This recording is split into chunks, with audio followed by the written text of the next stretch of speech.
जब तक वो एनर्जी शरीर के अंदर, उस एनर्जी को तरह तरह की संज्ञा दी जाती है। अलग अलग धर्म ने, हमारे हिंदू धर्म में आत्मा कहते हैं हम उस एनर्जी को, मुस्लिम्स उसको रूह कहते हैं, कोई सोल, रूह, आत्मा, कुछ भी संज्ञा दे लो। तो जब तक वो आत्मा हमारे शरीर में है तब तक हम वी आर लिविंग बीइंग, और जब आत्मा हमारे शरीर से निकल जाती है वी आर डेड। हर आदमी के जीवन में 2 दिन निश्चित हैं, एक पैदा होने का, दूसरा मरने का। एक पैदा होना, दूसरा मरना।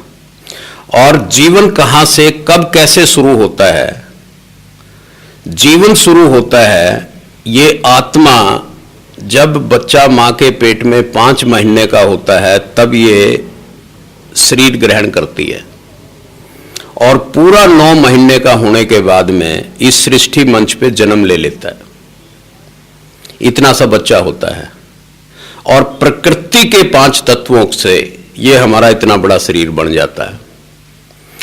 जन्म लेने के बाद में, क्योंकि इस आत्मा ने, जो जीवन की सच्चाई है, इस आत्मा ने इस जन्म लेने से पहले पता नहीं कितने जन्म लिए हैं, तो उन सारे जन्मों के संस्कार इसके साथ जुड़े हुए हैं।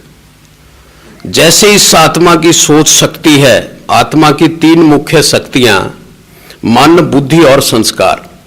जो इस आत्मा की सोच शक्ति है वो इस आत्मा के साथ है, जो इस आत्मा का बुद्धि का लेवल है वो इस आत्मा के साथ है, और जो संस्कार इस आत्मा के साथ हैं, जो संस्कार, वो संस्कारों के, अपने संस्कारों के मुताबिक ही इस आत्मा को अपनी मां का पेट मिलता है।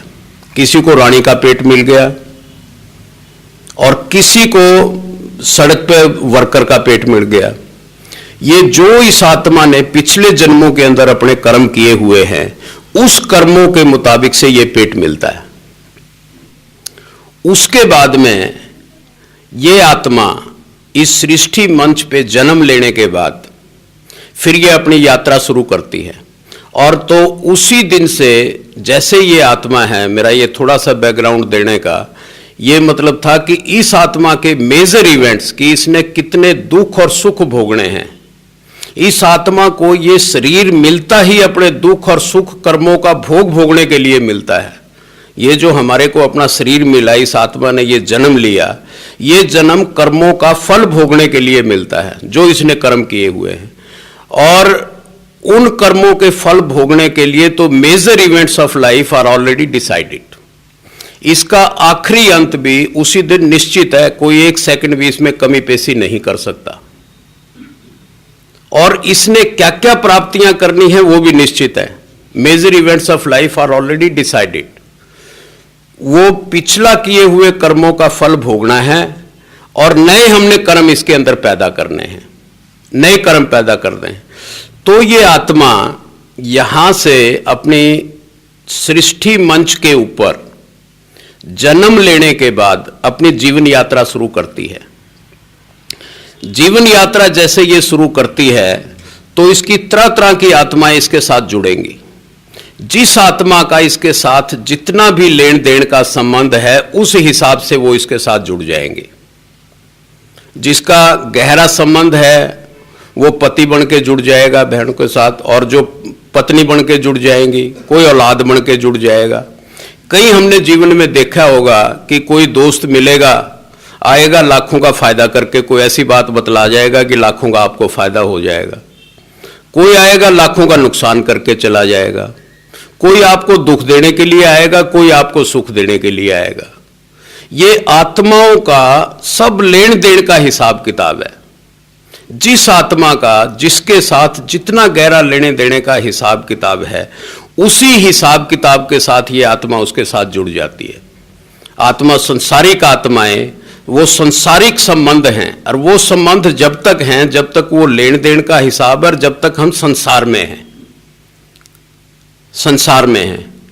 महाभारत में भी एक प्रसंग आता है, गीता में प्रसंग आता है कि जब अर्जुन ने अपने हथियार डाल दिए, हथियार डालने के बाद में तो श्री कृष्ण जी कहने लगे, अर्जुन कहने लगे कि महाराज मेरा बेटा अभिमन्यु मारा गया। अभिमन्यु के मरने के बाद में उसने हथियार बोला मैं नहीं लड़ता, मैं किसके लिए लड़ूंगा, मेरा एक बेटा वही मर गया मेरा। और मैं अगर मैंने राज ले भी लिया, मैं अपने रिश्तेदारों को, इनको, दोस्तों को, प्यारों को, सबको, रिश्तेदारों को मार के मैं करूँगा क्या। तो श्री कृष्ण जी तो कलाकार थे, उन्होंने उनको समझाने की कोशिश की, बहुत समझाने की कोशिश की, लेकिन वो फिर भी नहीं, मोह था, पुत्र मोह था, पुत्र मोह में उनकी बुद्धि लाइन पर नहीं आ रही थी। फिर आखिर में कृष्ण जी ने उनको आखिर में कहने लगे कि भी अच्छा अर्जुन, अगर मैं आपको अभिमन्यु से मिलवा दूं फिर तो आप लड़ोगे। पुत्र मोह था, वो देखने के लिए व्याकुल थे बड़े, वो कहने लगे हाँ जरूर मिलवा दो, मैं फिर लड़ूंगा। उससे वचन ले लिया कि भी अगर आप मुझे अभिमन्यु से मिलवा दो तो मैं लड़ूंगा। तो उसको स्वर्गलोक में ले गए श्री कृष्ण जी, अर्जुन जी को स्वर्गलोक में ले गए और जाके कहने लगे देखो वो अभिमन्यु खेल रहा है, जाके आप उनसे मिल लो। तो वो देख के उनको व्याकुल हो गए, अर्जुन जी उनको व्याकुल हो गए और चिल्लाता हुआ बेटा अभिमन्यु, बेटा अभिमन्यु, बेटा अभिमन्यु। उसने वो अपनी मस्ती में मस्त, उसने ध्यान ही नहीं दिया उसकी तरफ। ध्यान ना देने के फिर उसने जाके उसने हाथ लगाया उसके कि अभिमन्यु। तो उसने कहा एकदम से कौन।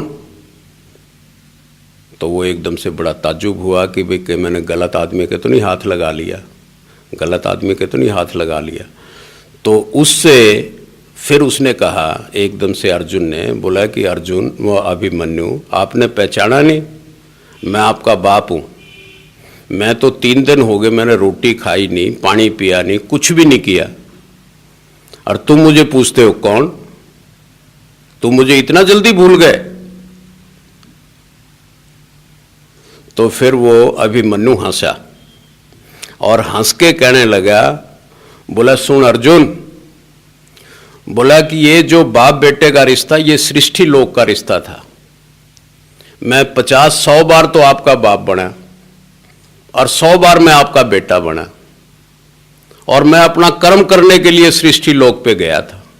अब मैं अपना जितना मेरा कर्म था, मैं अपना कर्म पूरा करके मैं अपनी जगह आ गया। अब तू अपना कर्म करके अपनी जगह जा। ये केवल बाप बेटा, बहू, पत्नी और दोस्त, ये सब सृष्टि लोक के रिश्ते हैं। इसके बाहर हम अगर बिल्कुल प्रैक्टिकली सच्चाई के रूप में देखें, मरने के बाद किसी का क्या, ना चिट्ठी ना संदेश। वो किसी की गजल भी गाई जाती है ना कि ना चिट्ठी ना संदेश, पता नहीं कौन से देश तुम कहाँ गए, कुछ भी नहीं। कई बारी तो हमें यह भी विश्वास नहीं होता कि वो इस सृष्टि में था भी कि नहीं बंदा। रिश्तों की बात तो दूर रही, ये भी हमें ध्यान नहीं रहता कि ये था बंदा कहीं। अपने उसके ऊपर जैसे महात्मा गांधी के बारे में भी ये लिखा है, अगली 100 साल के बाद में लोग ये विश्वास करने पे शंका होगी लोगों को कि इस तरीके की हड्डी मांस का ऐसा पुतला हुआ भी था कि नहीं हुआ था। तो जो ये रिश्ते हैं, ये सब, ये आत्मा संसारिक रूप, मतलब इस तरीके से तरह तरह के जो भी जिस आत्मा का इसके साथ जितना संबंध है, जितना लेन देन का हिसाब किताब है। अब हम डे टू डे लाइफ के अंदर देखते हैं, एक इंसान के 4 लड़के हैं या 2 लड़के हैं, चारों में से एक तो उसको सुख देने वाला होगा, दूसरा दुख देने वाला होगा। एक तो पत्नी ऐसी जुड़ेगी जो उसके साथ में उसकी खूब सेवा भी करेगी और उसको पति परमात्मा मान के उसकी खूब सेवा करेगी, और एक जिस दिन से शादी होगी उसी दिन से सारे परिवार का चक्कर कटवाना शुरू कर देगी, और उसको इतने दुख देंगे कि वो यूं कहेंगे कि हे परमात्मा मैंने शादी किया, मैंने तो आफत मोल ले ली। तो ये सब अगले पिछले कर्मों के हिसाब किताब हैं।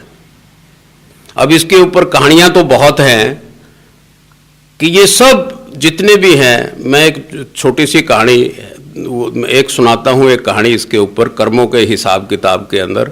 एक संत महात्मा जा रहे थे, एक संत महात्मा, तो वो बद्रीनाथ जा रहे थे अपनी यात्रा पे। तो रास्ते में उन्होंने एक पेड़ देखा, पेड़ के नीचे अपना ठिकाना बना लिया शाम होने पे। तो जहाँ पर उसके पास एक घर था, एक जिसमें नई पति पत्नी दोनों रह रहे थे। तो पति पत्नी जैसे उनके कोई बच्चा नहीं था, 6-7 साल से बच्चा नहीं था। तो उसने पत्नी ने उसको देखा संत को कि भी संत के चेहरे पे बहुत नूर है, तेज है, तो संत महात्मा की अगर सेवा की जाए तो शायद बच्चा हमारे को हो जाए। तो उसने जाके संत से प्रार्थना की कि महाराज आप यहाँ बाहर सोने की बजाय यहाँ पर घर में आ जाओ, आप घर में हमारे घर में विश्राम करो, घर में विश्राम करो। तो वो वहाँ पर उसको वो कहने लगा नहीं नहीं नहीं बच्चा मैं यहीं ठीक हूँ, ऐसे ही ठीक हूँ, ऐसे है। तो उनके जिद करने पे फिर वो अपने पति को ही बुला लाई। पति को बुला के लाने के बाद में कहने लगी कि भी हाँ। तो दोनों के जिद करने पे वो रात को वहाँ चले गए। जाने के बाद तो अपना संत जी तो अपना एक कमरे के अंदर अपना विश्राम करने लग गए। उसकी औरत की वृत्ति खराब हो गई। वृत्ति खराब उसकी, वही पुत्र मोह उसको यूं था कि भी अगर संत की मेहर हो जाए। तो वो संत के पास गई रात को उठ के। तो संत से कहने लगी, कुछ संत कहने लगे नहीं नहीं नहीं नहीं नहीं नहीं नहीं बच्चा मेरे बस, मैं तो परमात्मा में आस्था है, मेरी परमात्मा में ध्यान है, मैं जान। वो उठ के भागने लगा। तो वो कहने लगी कि महाराज अगर आप मेरे ऐसे जाओगे तो मैं आपको बख्शूंगी नहीं, और आपको फिर इसका वो बहुत बुरा नतीजा होगा। वो संत अपना परमात्मा में आस्था उसकी, और कोई इधर उधर नहीं। तो उसने और तो कोई बात सूझी नहीं, उसने ये बात सूझी है कि भी आपके पति भी तो हैं यहाँ पर, कैसे क्या होगा। तो वो औरत एक तरफ से गई और उसने पति की अपनी गर्दन काट दी। मतलब इतनी वो मोह में इतनी ग्रस्त थी कि उसने विकार से इतनी ग्रस्त थी कि उसने अपने पति की गर्दन काट दी और आके कहने लगी कि महाराज पति तो खत्म हो गया, देख लो पति का। तो वो संत घबरा गया, संत घबरा गया। तो संत के फिर घबराने से संत ने तो और तो कुछ सूझा नहीं, उसने तो अपना लंगोट सा पीड़ा और भाग लिया वहाँ से। बोला कि देखो मैं आपको जाने नहीं दूंगी। जब जैसे वो भागने लगा, घर से निकलने लगा, तो उसने औरत ने शोर कर दिया और अपने कपड़े फाड़ लिए। और वो कहने लगी कि भी ये इसी तरीके से मेरे इज्जत लूट रहा था। जब मेरे पति ने दखलंदाजी दी तो इसने मेरे पति की गर्दन काट दी।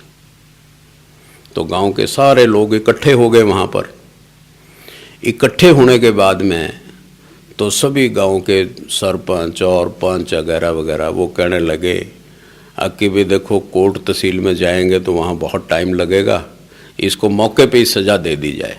मौके पे सज़ा इसे जिस हाथों के साथ इसने इसके पति की गर्दन काटी है, इसके दोनों हाथ काट दो।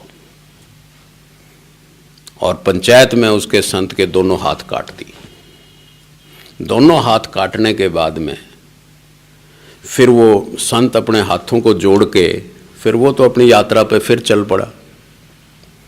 जाके जैसे वो अपनी मंजिल बद्रीनाथ पे पहुंचा, वहाँ जाने के बाद तो जो एक संत और बैठे थे वहाँ पर बैठ गए। तो वो उससे कहने लगे कि बच्चा क्या बात, बहुत दुखी नजर है। बोला महाराज मुझे ये समझ में नहीं आता कि मैंने कोई गलत काम नहीं किया, परमात्मा मेरी आस्था, लेकिन ये फिर भी मेरे हाथ काट दिए इस तरीके से, मेरा कोई कसूर नहीं। तो उस संत ने कहा कि आपने पिछले जन्म में उसको पिछले जन्म की याद